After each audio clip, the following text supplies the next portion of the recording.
Higit na balita ang dapat niyong tutukan sa One North Central Luzon ngayong Lunes. Sunog! Sumiklab sa isang residential area sa Lower Cabinet Hill sa Baguio City. Pulis nakitang nanggulpi ng babae sa isang viral video. Sinibak sa pwesto. Isang poultry farm.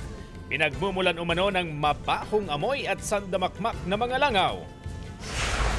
At hulihan ng biik at iba pang laro ng lahi. Kinagiliwan sa pista ng barangay.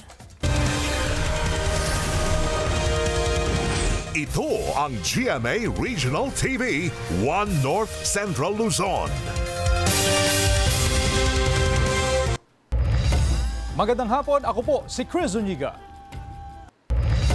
Mataas na heat index patuloy na naitatala sa Dagupan City. Yan ang balitang tinutukan live ni Sandy Salvacio. Sandy? Chris, ngayong tag-init ay kanya-kanyang diskarte ang mga kababayan natin ngayon mula sa iba't ibang sektor para maibsan itong nararanasan na matinding init ng panahon. Patuloy na naitatala ang mataas na heat index o damang init sa lungsod ng Dagupan. Dahil sa nararanasang mainit na panahon, ang ilang traffic enforcer may kanya-kanyang diskarte kung paano maibsan ang init. Inom ng tubig, tapos lililim pag medyo wala nang masyadong madaming sasakyan. Kung minsan may long sleeve naman po ako, sir. Ginagamit ko pag medyo mainit, pag matraffic, sinusot po namin. Sa Tondaligan Beach, dagsa pa rin ang mga tao na naliligo rito para kahit papaano maibsan ang init na panahon. Tulad na lamang ng magpipinsang ito mula sa Llanera, Nueva Ecija. Pinili ang dagat para sulitin ang kanilang bakasyon. Para ma-refresh din po at saka sulitin yung bakasyon. Tsaka sinelebrate din namin yung birthday niya. And for family bonding po. Okay lang po kasi sulit man po ang bakasyon dito eh. Tsaka hindi lang namin first time dito, second time. Lagi po kami dito sa Tondaligan. Patok din ang pagbebenta ng palamig, fruit shake at iba pang pamatid-uhaw ngayong tag-init.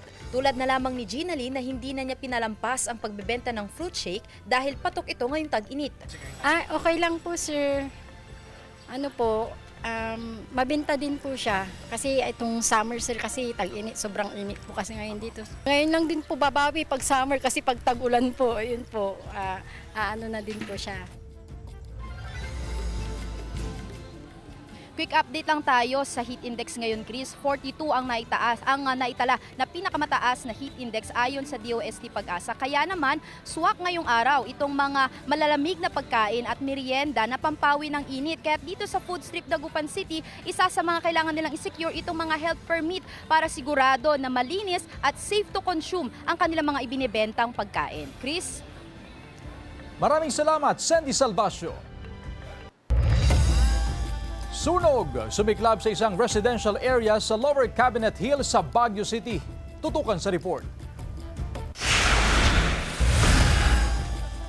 Tila nagngangalit na apoy ang tumambad sa mga residente mula sa nasusunog na bahay na ito sa Lower Cabinet Hill, Baguio City gabi noong Sabado. Sa lakas ng sunog, kita pa sa ibang barangay ang paglamon ng apoy sa bahay, maging ang kapal ng usok nito. Ang insidente nagsimula bandang alas 8 ng gabi na agad itinawag sa mga otoridad. Kita rin sa video ang pagresponde ng mga bumbero sa lugar. Papasalamat din kami sa mga residente at saka sa barangay na mabilis ang aksyon at pag-inform sa ating fire station. Umabot sa unang alarma ang sunog na mabilis namang naapula, mag-aalas 9 ng gabi. Nakita natin na yung nasusunog is parang shanty sa made of light material and 36 square meters po yung ma-affected na area, more or less. Ligtas ang pamilyang nakatira sa bahay. Sinisikap ng GMA Regional TV 1 North, Central Luzon na makuhanan sila ng pahayag. Patuloy ang investigasyon ng BFP upang matukoy ang sanhi at kung magkano ang danyo sa sunog. Lagi po nating ipacheck yung mga electrical system ng kabahayan natin, no? Lalong-lalo na po kung ito'y nag-edad ng 7 to 10 years, kailangan po kung ma-check ito ng mga natin, electrical engineer para po mas safe yung bahay natin. Sandy Salvacio, One North, Central Luzon. Sinibak sa pwesto ang isang pulis malolos matapos na mag-viral ang pananakit niya sa isang babae sa isang bahay sa Bulacan. Noong March 12 nangyari ang insidente. Ayon sa Malolos Police, kita sa CCTV na magkausap ang dalawa nang sampali ng babayang pulis. Gumanti ng suntok ang pulis at ilang beses pang sinakta ng babae. Hanggang sa natumba ang babae sa sahig. Kasunod dyan ay sinara ng pulis ang pinto, umupo at nag-cellphone. kalaunin nakabangon ng babae at muli silang nagpambuno. Binawi na ng Malolos Police ang mga armas at ID ng nasabing pulis. Naharap siya sa mga reklamong administratibo at kriminal. Ayon sa Philippine National Police, pananagutin ng sinumang pulis sa mga ganitong klase ng insidente. Sinusubukan pang kunan ng pahayag ang sinibak na pulis, pati na ang babaeng nasa video, pero hindi pa raw siya handang magbigay ng pahayag. Pasintabi po mga kapuso, inirereklamo ng mga residente ang mabahong amoy at sandamakmak na langaw na nagmumula sa isang poultry farm sa San Fabian, Pangasinan. Narito ang report. Mabaho, malangaw at madumi. Ganito ilarawan ng mga residente ang inirereklamong poultry farm sa Barangay Palapad, San Fabian, Pangasinan. Sa mga video, makikita ang sandamakmak na mga langaw sa mga kabahayan ng ilang residente. Mahigit 1 dekada na raw na problema ang dulot ng poultry farm, ngunit hanggang ngayon, wala pa ring permanenteng solusyon. Perwisyo po sa buhay namin. Magmula nung pinatayo nila ito, ganyan na po ang nararamdaman namin. Masakit ang dibdib, masakit ang ulo, lalo na sa gabi, hindi kami makakatulog. At saka pag sa gabi naman, hindi lang langaw, pati po amoy ng poultry na yung sumisingaw dyan sa poultry. Yung bata namin dito nakasama, at saka yung siyempre yung mga parents ko, senior na rin. Siyempre, medyo malapitin na rin sila sa sakit. So nagkaroon po tayo ng paulit-ulit na pag-uusap mula noong December. At ito pong April 25 ay nagkaroon po kami ng maayos na desisyon na sana ay may akyat po sa Sangguniang Bayan ang aming magiging problema. Nitong April 25, muling nagsagawa ng inspeksyon ang Municipal Health Office sa poultry farm upang kumpirmahin ang kanilang reklamo. So far, medyo malangaw naman na po siya. And then may mga mabahong po na rin po. Opo. So positive naman po yung mga inaano ng mga konsepto po. Magkakaroon daw ng public hearing sa Mayo 13 upang mapakinggan ang panig ng mga residente at pamunuan ng poultry farm. Sa kasalukuyan, may temporary permit to operate ang manukan hanggang Hunyo. Pero saad ng MHO, inirerekomenda na rin sa Office of the Mayor ang cease and desist order sa manukan at pagpapataw ng kaukulang multa sa mga nilabag nitong batas at ordinansa. Pinuntahan ng news team ang poultry farm, isang empleyado ang humarap sa amin at ayon sa kanya, puspusan daw ang isinasagawa nilang paglilinis sa manukan. Umaasa ang mga residente na mareresolba na ang matagal nilang suliranin. Kasama si Daryl Peralta, Sandy Salvacio, One North, Central Luzon.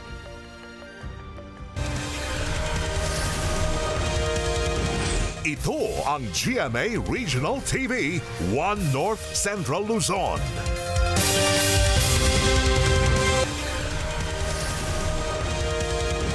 Ito ang GMA Regional TV, One North Central Luzon. Dumating si Senador Ronald Bato de la Rosa sa sesyon ng Senado ngayong araw. Emosyonal ang kanyang pagdating sa Senado matapos ang ilang buwang pagliban. Ito ang unang beses na nagpunta si De La Rosa sa Senado simula noong November 11, 2025. Simula noon, base sa Senate attendance sheet, nasa 31 plenary sessions ang hindi nadaluhan ni De La Rosa. Samantala sa botong 1310, nagkaroon ng pagbabago ng liderato sa Senado bago pa ang posibleng transmittal ng articles of impeachment laban kay Vice President Sara Duterte. Nahalal bilang bagong Senate President si Senator Alan Peter Cayetano, kapalit ni Senator Vicente Tito Soto III. Sospek sa pamamaril sa City of San Fernando, Pampanga, patay matapos na makaengkwentro ang mga pulis. Yan at iba pang balita sa pagtutok ni CJ Turida. Patay ang isang lalaking itinuturong sospek sa pamamaril sa Barangay Lourdes matapos umanong makipagbarilan sa mga pulis madaling araw noong Martes. Yung biktima ay naglilinis ng kanilang siwres sa labas ng bahay at lumapit siya dito at pinaputukan, no? At dali-dali siyang tumakas. So sa pagpatuloy na ating investigasyon, sa forward at backtracking ng ating mga operatiba, no? Na-locate nila yung gunman, no?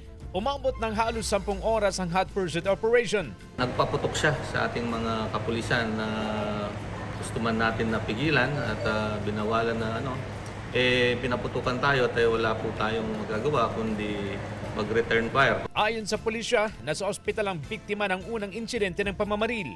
Wala pang pahayag ang kaanak ng napatay na sospek. Arestado ang dalawang hinihinalang sangkot sa insidente ng pangho-hold up sa Mabalacat City, Pampanga. Nasundan ang galaw ng mga sospek sa tulong ng CCTV footages. Sa investigasyon, mahigit 3.7 million pesos na halaga ng pera ang natangay ng mga sospek. May nakuha sila na in-hold up ng dalawang katao na kung saan ay mayroon na lang natitira yung empleyado doon at saka yung gwardiya na nandun. Na-recover mula sa mga sospek ang mahigit 1 milyong pisong cash na hinihinalang bahagi ng ninakaw na pera. Tinutugis, no? Ito yung gwardiya, no, na kasangkot. Yung mismong gwardiya doon sa kasangkot doon sa robbery. Patuloy ang investigasyon ng mga otoridad upang matukoy kung may iba pang kasabwat sa insidente. Makaharap ang mga naarestong suspect sa kasong robbery with intimidation. Sinisikap ng GMA Regional TV 1 North Central Luzon na makuhanan sila ng pahayag. CJ Torida, 1 North Central Luzon. Pumanaw na ang lalaking umano'y biktima ng pamamaril sa Sitio Aling, Dagupan City. Sundan sa report. Pinaglalamayan na ang mga labi ng lalaking umano'y binaril ng sariling pinsan sa Sitio Aling, Barangay Pantal, Dagupan City noong Huwebes. Naging kritikal ang lagay ng biktima sa ospital bago pumanaw. Ayon sa kapatid, tama ng bala sa balikat na tumagos umano sa dibdib ang tinamo ng biktima. Sa paunang investigasyon ng pulisya, itinurong suspect sa pamamaril ang pinsan ng biktima. Pero nilinaw ng kapatid, aksidenteng nabaril ng biktima ang sarili. Nakausap daw mismo ni Mary Joy ang kanyang kapatid habang nakaratay pa sa ospital. Kuya, totoo po ba na na ginanyan mo sa katawan mo yon na naiputok mo, sabi, gumanon siya. Ang totally na talaga na nangyari, parang accident lang na iputok niya. Pero hindi raw kumbinsido ang pulisya na aksidenteng nabaril ng biktima ang kanyang sarili. Pinamang pong PNP, hindi po naniniwala kasi meron po siyang dalawang gunshot wound. May nahanap po yung suko natin sa crime scene na dalawang empty shells ng caliber 9mm. Ayon sa PNP, sumuko rin noong Huwebes ang itinurong suspect. Isinailalim sa inquest proceedings pero nirefer ng piskalya para sa preliminary investigation. Binigyan siya ng temporary release dahil sa umano'y kakulangan ng ebidensya. Hindi na rin daw magsasampa ng kaso ang kaanak ng biktima. Nilinaw rin na ang pagtakas ng kanilang pinsan matapos ang insidente ay dala ng kanyang nerbiyos. Hindi naman masagot ng kapatid ng biktima kung kanino ang baril na nagamit sa insidente. Patuloy raw na mag-iimbestiga ang pulisya sa insidente. CJ Torida, 1 North Central Luzon. 55 million pesos na pondo para sa siyam na farm-to-market roads inaayos na ng Mangaldan LGU at Department of Agriculture. Tutukan sa report. Siyam na farm-to-market road projects ang nakatakdang gawin sa Mangaldan, Pangasinan. Pinondohan ng 55 million pesos ang mga proyekto na mula sa Department of Agriculture. Ayon sa Municipal Planning and Development Office, 12 mga barangay ang makikinabang sa proyekto. Meron din tayong sinusundan na Geographic Agricultural Information System kung saan dito natin nilalagay ang mga proposed farm-to-market road. Parang consolidation po siya na nanggagaling sa ating mga barangay, sa mga farmer association. Aabot sa 200 hanggang 330 meters ang haba ng bawat farm-to-market road na sisimulan din ngayong taon. Inisyatiba ito sa ilalim ng DA Farm-to-Market Road Development Program. Samantala, 90% ng mga private landowner ay pumayag na rin sa pagpapatupad ng proyekto. Kasalukuyang kinukumpleto ang mga requirements, papeles, saka kasalukuyan din kinakausap yung ating mga landowners, mga project affected person, para makuha ang kanilang commitment na ibigay ang parang masasakupan ng FMR. Sa isinagawang public dialogue, ipinaliwanag ang kahalagahan ng proyekto at hinimok ang mga landowner na i-donate ang bahagi ng kanilang ari-arian para sa road right-of-way. Sasagutin ng LGU ang lahat ng gastusin sa pagproseso ng deed of donation at iba pang dokumento. Isa ang barangay salay sa mga makikinabang ng FMR project. Nakikipag-usap na din ang mga opisyal ng barangay sa mga landowner upang maging maayos ang paggawa ng proyekto. Sila rin yung mabibinipisyohan nun eh. Actually, yung tubig, farm to market road, may irigasyon na dyan tapos may kalsada. Kaya mas maganda yun. Malaking bagay raw ang FMR upang mapabilis ang transportasyon sa produkto ng mga magsasaka papunta sa bayan. Kasama si Daryl Peralta, Sandy Salvacio, One North, Central Luzon. Pinasinayaan na ang Super Health Center sa Barangay Dinalawan sa Calasiao, Pangasinan. Layo ng Super Health Center na mas mailapit at mapadali ang serbisyong medikal sa mga residente, hindi lang sa barangay kundi pati na sa bayan.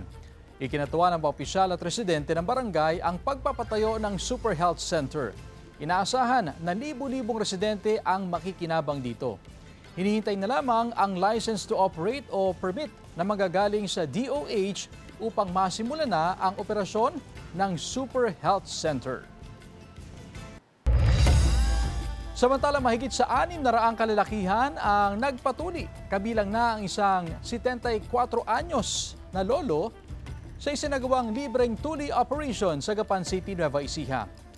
Layunin ng programa na makapagbigay ng dekalidad na serbisyong medikal at mahikayat ang mga kabataan na mas pahalagahan ang tamang kalinisan sa katawan. Isang 74 anyos na lolo naman ang pumila upang magpatuli dahil may nakalaang 30,000 pesos na premyo para sa pinakamatandang nagpatuli. Gayunman, hindi itinuloy ang kanyang operasyon dahil may kakaiba umanong kaso ang pribadong bahagi ni lolo, kaya bigo itong matuli at maiuwi ang 30,000 pesos na premyo. Ayon sa mga doktor, kailangan daw kasi na sa mismong ospital gawin ang operasyon kay lolo dahil sa kanyang kondisyon. Gayunman, nakatanggap pa rin siya ng 5,000 pesos bilang consolation prize. Samantala, ang nagawagi ng 30,000 pesos na premyo ay isang 26 anyos na binata mula sa lungsod.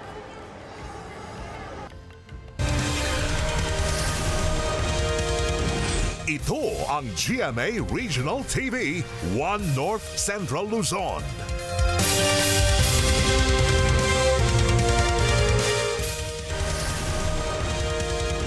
Ito ang GMA Regional TV, One North Central Luzon. Sa kapapasok na balita, sa botong 255 to 26 to 9, muling inimpeach ng Kamara si Vice President Sara Duterte ngayong Lunes, May 11. Higit ang boto sa 1/3 ng kabuang miyembro ng Kamara ang bumotong pabor para ma-impeach ang bise. Bago nito, aprobado na ng 55 miyembro ng House Committee on Justice ang Articles of Impeachment laban kay VP Duterte. Si VP Sara ang kauna-unahang opisyal na na-impeach sa Kamara ng 2 beses. Nakatakda na itong i-transmit sa Senado sa pamumuno ng bagong Senate President na si Senator Alan Peter Cayetano matapos ang naging panibagong balasahan sa Senado. Mahigit 5 billion pesos na halaga ng fully grown marijuana pinagsisira ng otoridad sa Kibungan, Benguet. Tutukan sa report. Mahigit 25,000 na piraso ng fully grown marijuana plants ang pinagbubunot at sinunog ng otoridad matapos ang eradication operation sa Barangay Badao, Kibungan, Benguet noong Sabado. Nagkakahalaga ng mahigit 5 million pesos ang marijuana plants. Patuloy ang investigasyon ng otoridad upang mahuli ang sinumang nasa likod ng pagtatanim ng marijuana. Arestado ang 2 lalaki matapos masabat ang Nara Lumber sa border checkpoint sa Barangay Nagsabaran, Jadi Nueva Vizcaya kagabi. Lulan ng truck ang nasa tinatayang 3,000 board feet ng Nara Lumber na nagkakahalaga ng 1.5 million pesos. Bigo ang driver at pahinante na magpakita ng kaukulang permit at transport documents. Mahaharap ang dalawa sa reklamong paglamag sa Presidential Decree 705 o Revised Forestry Code of the Philippines.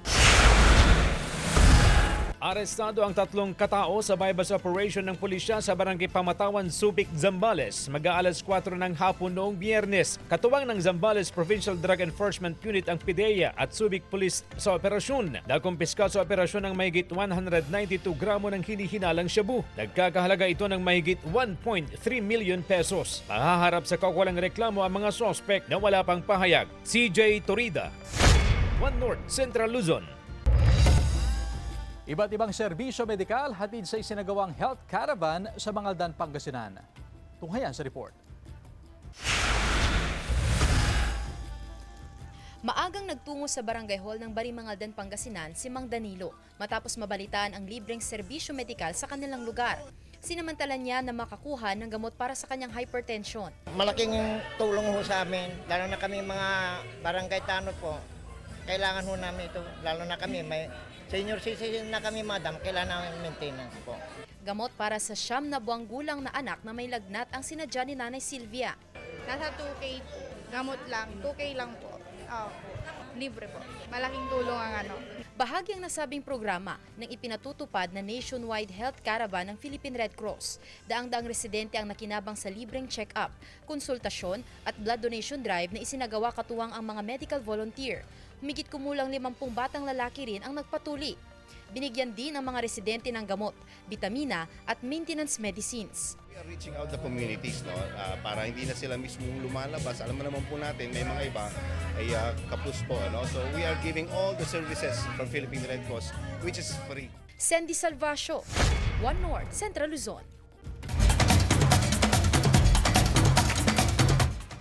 Hulihan ng biik at iba pang laro ng lahi tinagiliwan ng ilang residente sa Dagupan City. Sundan sa report.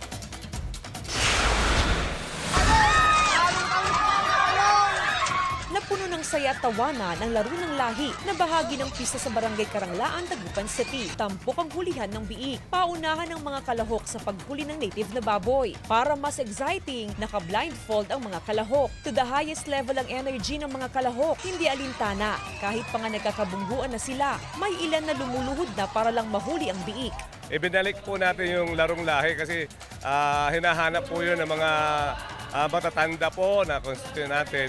Ito ay pangatlong taon na po na ginagawa natin. Ito po ay napakasaya po dahil ang ginagawa po natin, gumagawa po tayo ng isang kulungan at binablindfold po yung mga huhuli ng biik, yung native na baboy po yon. Bukod sa hulihan ng biik, tampok din sa Ago na Karanglaan ng kite making contest. Super saya talaga. At the same time, talagang kami, nirecall namin, pinahalaga namin ang mga ganong klaseng laro, which is, yun yung good tradition talaga natin. Enjoy rin sa pagzumbang ilang residente.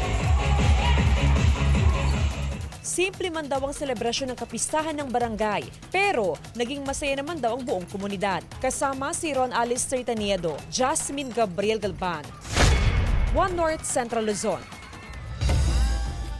Anumang oras ay inaasahang lalo pang hihina ang Bagyong Kaloy na nasa loob ng Philippine Area of Responsibility. Huling namata ng sentro ng Bagyong Kaloy, 475 kilometers, silangan ng Giwan, Eastern Samar. Ayon sa Pag-asa, posibleng tuloy-tuloy na ang paghina nito at maging low pressure area na lamang. Walang direktang epekto sa bansa ang nasabing LPA maliban sa mga kaulapan na nahagip ang Eastern Samar at Dinagat Islands. Easterlies o yung mainit na hangin naman ang iiral sa natitirang bahagi ng bansa. Sa datos ng Metro Weather, may tsansa ng kalat-kalat na ulan sa Apayao, Abra, Ilocos Norte, Ilocos Sur, Kalinga, Benguet at Zambales. Posible ang ulan sa iba pang bahagi ng bansa. Mga kapuso, sa ikalawang sunod na buwan, nabawasan ang bilang ng mga walang trabaho ayon sa Philippine Statistics Authority. Sa datos ng PSA, tinatayang 2.58 million ang mga unemployed nitong Marso. Mas kaunti kumpara sa 2.66 million noong Pebrero. Mahigit 49 million pa rin ang mga employed nitong Marso. Mas kaunti rin kumpara noong Pebrero. Bumalik naman sa mahigit sa 6 million ang underemployed o yung may mga trabaho na gusto pang magkaroon ng dagdag na kita o magdagdag ng oras sa trabaho nitong Marso. Mas marami kaysa sa 5.84 million na underemployed noong Pebrero.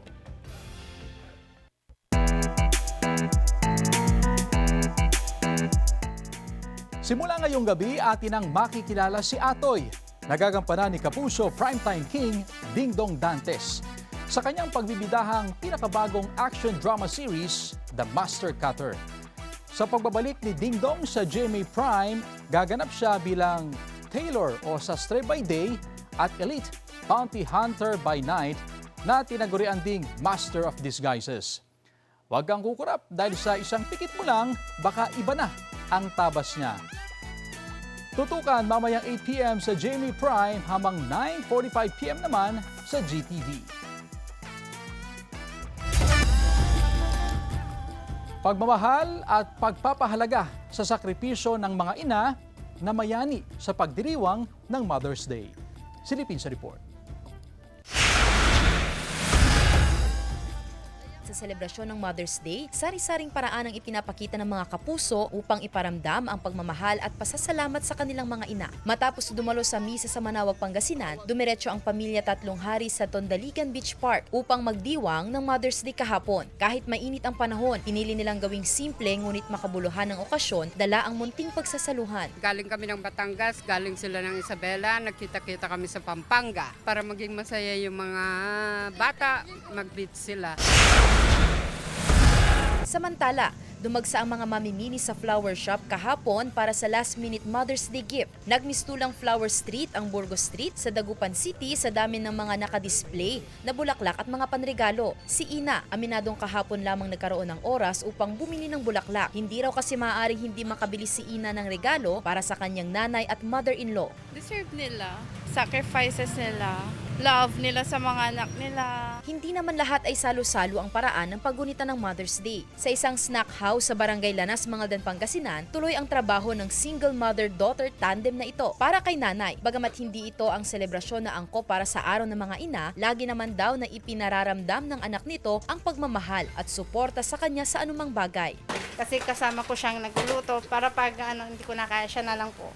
Maaring magkakaiba ang paraan ng pagdiriwang ng Mother's Day, ngunit iisa ang mensahe, ang pagpapakita ng pagpapahalaga sa sakripisyo ng mga ina hindi lang tuwing Mother's Day, kundi sa araw-araw. Kasama si Henry Dominsil, Sandy Salvacio, One North, Central Luzon. Largest display of water lanterns sa Pampanga, nagtala ng bagong Guinness World Record. Tunghayan sa report. Nagliwanag ang nasa 12 ektaryang lawak ng man-made lake na ito sa Mexico, Pampanga.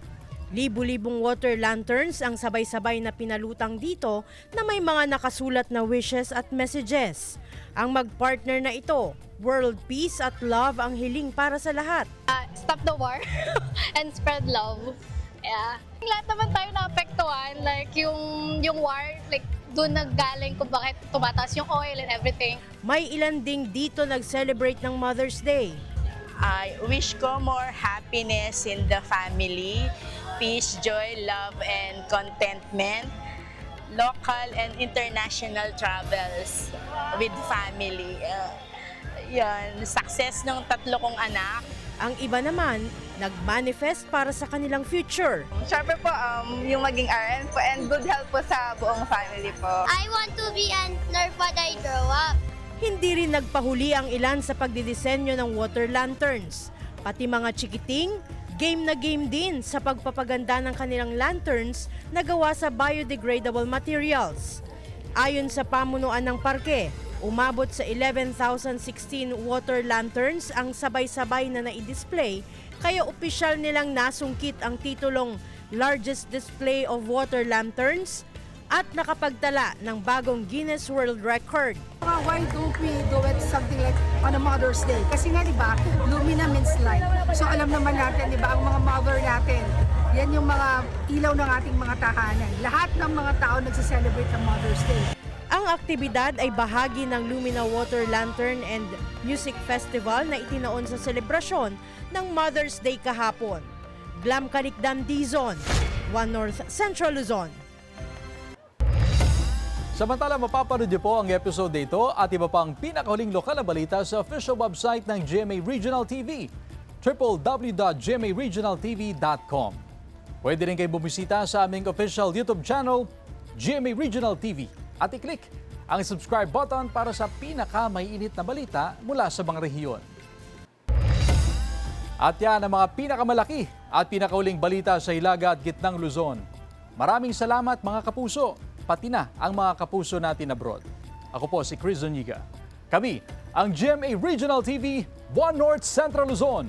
Walang kinikilingan, walang pinoprotektahan. Noon at ngayon, serbisyong totoo.